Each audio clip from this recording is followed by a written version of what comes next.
Welcome to a special edition of ESPN's 30 for 30. Today I sit down with the youngest person to host their own sports radio talk show. Please welcome Brenden Michael Oteri.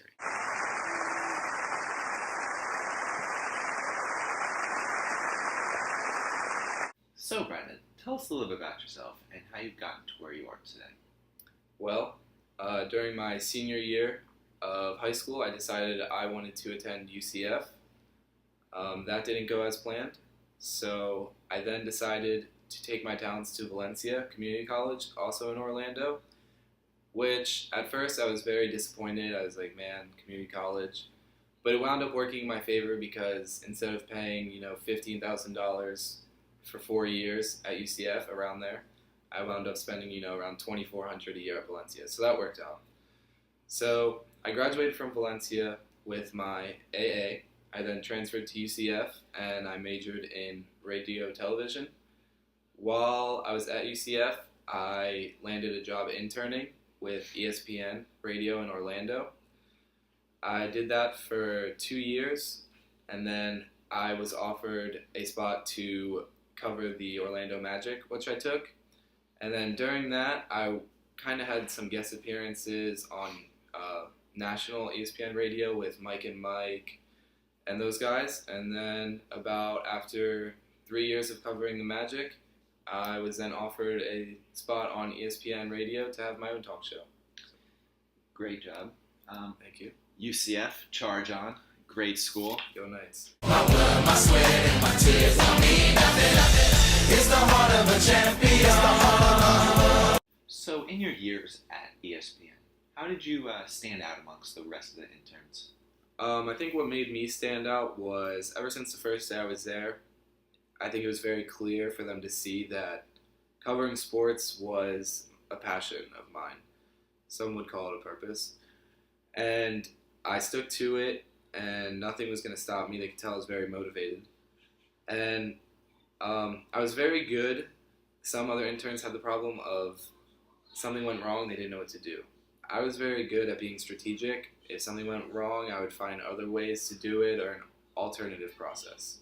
So I think that helped me when ranking among the other interns. Okay. So what would you say is the hardest part about your job here at ESPN?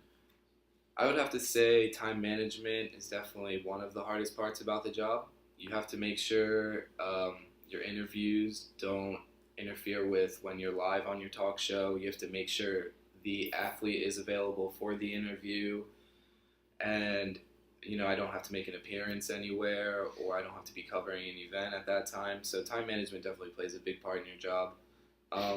Also, I would say the hours are very hard. I remember when I interviewed my brother about his job, and when he was in the field of sports broadcasting, he had warned me about the hours being crazy, and he was definitely right about that.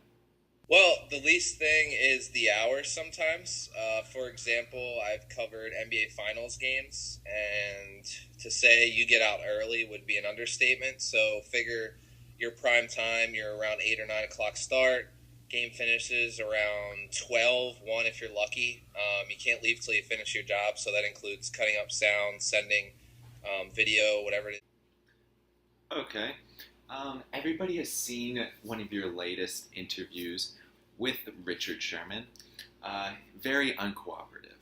Well, I'm the best corner in the game. When you try me with a sorry receiver like Crabtree, that's the result you're going to get. Don't you ever talk about me. Yeah, it gets tough when they act like that. Regardless of what you say, they're going to get their point across because they just want to be heard. But you just have to remember to keep your emotional state there and not let it affect your interview, and keep your posture and professionality. Great job. Thanks. At any point during your journey here, did you ever think that maybe it wasn't for you, or it wasn't going to be worth it at all? I remember when I first got to college at Valencia, I was looking into the field, and I had to, do like a report on the field of sports broadcasting. And I kind of thought to myself, like, wow, it's a broad field. Not that many people make it. It's tough. And I was kind of finding an alternative way. But then I went to the career center that they have at Valencia, and I sat down and talked to this lady. I explained to her how I was kind of guessing and not too sure about what field to go into. And I remember she told me to definitely go for what I want to do every day. I remember my alternative was teaching, and I would get sick of those kids eventually. Everyone would. Shut the hell up! Shut up! Shut up! And I could never get sick of reporting sports. It's something I love to do. What would you say you enjoy most about your job? What do I enjoy most about my job? I would have to say getting the chance to meet the athletes is very fun. I'm very fortunate for that. You know, sometimes they're not so nice. Sometimes they're nice. You know, me and LeBron, we go way back. Best friends now. Talk to him every day. You know. So meeting and greeting people is Yep. most important. It's a privilege. It's a privilege. What would you say is the biggest thing you learned in college?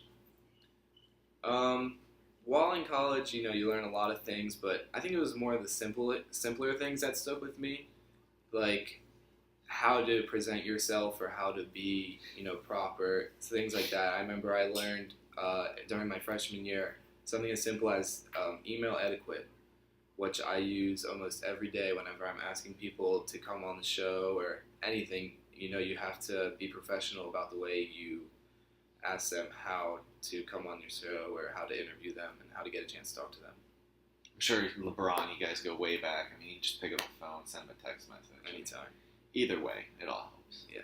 But it's been a great privilege talking with you today, Brenden. Thanks. And that concludes our special edition of ESPN's 30 for 30.